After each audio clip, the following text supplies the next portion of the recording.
ఇన్స్టాగ్రామ్లో నా రీల్ చూసి ఈ వీడియోకి వచ్చిన ప్రతి ఒక్కరికి వెల్కమ్. రీల్లో నేను ఒక మాట చెప్పాను, దేవుడు మనం మొక్కుకున్న కోరికను వెంటనే నెరవేర్చకపోవడానికి 3 కారణాలు ఉండొచ్చు.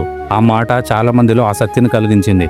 కాబట్టి ఈరోజు మనం ఆ 3 కారణాల గురించి ప్రశాంతంగా మాట్లాడుకుందాం.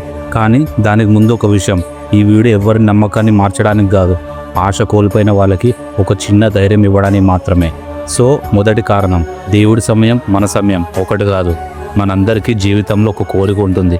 కొంతమందికి ఉద్యోగం, కొంతమందికి పెళ్ళి, కొంతమందికి పిల్లలు, మరికొందరికి ఆరోగ్యం. ఆ కోరికతో దేవుడిని మనస్ఫూర్తిగా అడుగుతూనే ఉంటాం. రోజులు గడుస్తాయి, నెలలు గడుస్తాయి, కొన్నిసార్లు సంవత్సరాలు కూడా గడిచిపోతాయి. అప్పుడు మనందరి మనసులో ఒక ప్రశ్న స్టార్ట్ అవుతుంది, దేవుడు నా మాట ఎందుకు వినడం లేదు? నేను ఇన్ని ప్రార్థనలు, ఇన్ని పూజలు చేసినా సరే నా జీవితంలో ఒక్క పాజిటివ్ కూడా తిరగట్లేదు అని అనుకుంటాం.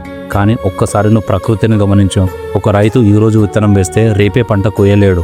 ఎందుకంటే ముందు నేల సిద్ధం అవ్వాలి, వర్షం పడాలి, విత్తనం మొలకెత్తాలి, మొక్క పెరగాలి, ఆ తర్వాతే పంట వస్తుంది. జీవితంలో కూడా కొన్ని ఆశీర్వాదాలు అలాంటివే.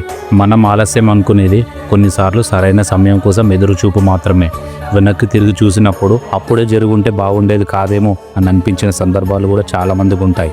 అందుకే ఆలస్యం అంటే దేవుడు నిన్ను మర్చిపోవడానికి కాదు. రెండవ కారణం, ముందు దేవుడు నిన్ను సిద్ధం చేస్తాడు. మనకు ఆశీర్వాదం కావాలి, కానీ ఆ ఆశీర్వాదాన్ని మోయడానికి మనం సిద్ధంగా ఉన్నామా? ఒక చిన్న పిల్లాడి చేతిలో కారు తాళాలు పెడతామా? లేదు. ఎందుకంటే కారు చెడ్డది కాదు, కానీ ఆ పిల్లాడు ఇంకా నడపడానికి సిద్ధంగా లేడు. అలాగే మనం విజయం కావాలని కోరుకుంటాం, డబ్బు కావాలని కోరుకుంటాం, మంచి జీవితం కావాలని కోరుకుంటాం, మంచి భాగస్వామి కావాలని కోరుకుంటాం. కానీ వాటితో వచ్చే బాధ్యతలకు కూడా మనం సిద్ధంగా ఉన్నామా? కొన్నిసార్లు జీవితంలో ఎదురయ్యే కష్టాలు మనల్ని ఆపడానికి రావు, మనల్ని తయారు చేయడానికి వస్తాయి. మన సహనాన్ని పెంచడానికి, మన ధైర్యాన్ని పెంచడానికి, మన ఆలోచన శక్తిని మార్చడానికి వస్తాయి. చాలా మంది ఒక మాట చెప్తారు, దేవుడు ముందుగా మనిషిని సిద్ధం చేస్తాడు, తర్వాత ఆశీర్వాదాన్ని ఇస్తాడని. ఆ ఆలోచనలో కూడా ఒక అర్థం ఉంది. మూడవ కారణం, నువ్వు అడిగింది మంచిదే, కానీ దేవుడి దగ్గర ఇంకా మంచిది ఉండొచ్చు. ఎందుకంటే ఇదే నన్ను ఎక్కువగా ఆలోచింపజేసే విషయం. మనకు ఒక తలుపు మాత్రమే కనిపిస్తుంది, అదే తలుపు తెరవాలని దేవుడిని కోరుకుంటాం. ఆ తలుపు మూసుకోపోతే దేవుడు మన మాట వినట్లేదని బాధపడతాం. కానీ ఒక్కసారి ఆలోచించు, ఆ తలుపు వెనుక ఏముందో మనకు తెలియదు, మనకు ఈరోజు మాత్రమే కనిపిస్తుంది. కానీ చాలామంది విశ్వాసులు ఇలా నమ్ముతారు, దేవుడు మొత్తం దారిని చూస్తాడు, కానీ కొన్ని సంవత్సరాల తర్వాత అదే విషయాన్ని గుర్తు చేసుకొని అది జరగకపోవడమే మనకు మంచిదని అనిపిస్తుంది. అందుకే నువ్వు అడిగింది మంచిదే కావచ్చు, కానీ దేవుడు నీ కోసం ఇంకా మంచిది సిద్ధం చేసి ఉండొచ్చు. అందుకే కొన్ని దారులు మూసుకుపోతాయి. అవి శిక్ష కావాల్సిన అవసరం లేదు, కొత్త దారికి ఆహ్వానం కూడా కావచ్చు. ఈ రోజు నీ కోరిక ఇంకా నెరవేరలేదని నీ నమ్మకాన్ని వదిలేయకు.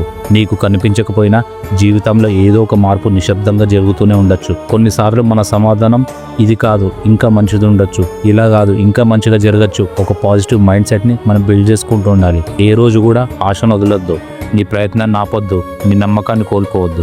దేవుడు మౌనంగా ఉన్నాడంటే ఆయన పని చేయడం ఆపేశాడని కాదు, సరైన సమయంలో సరైన విధంగా నీ జీవితంలో ఒక మంచి మార్పు తీసుకురావడానికి.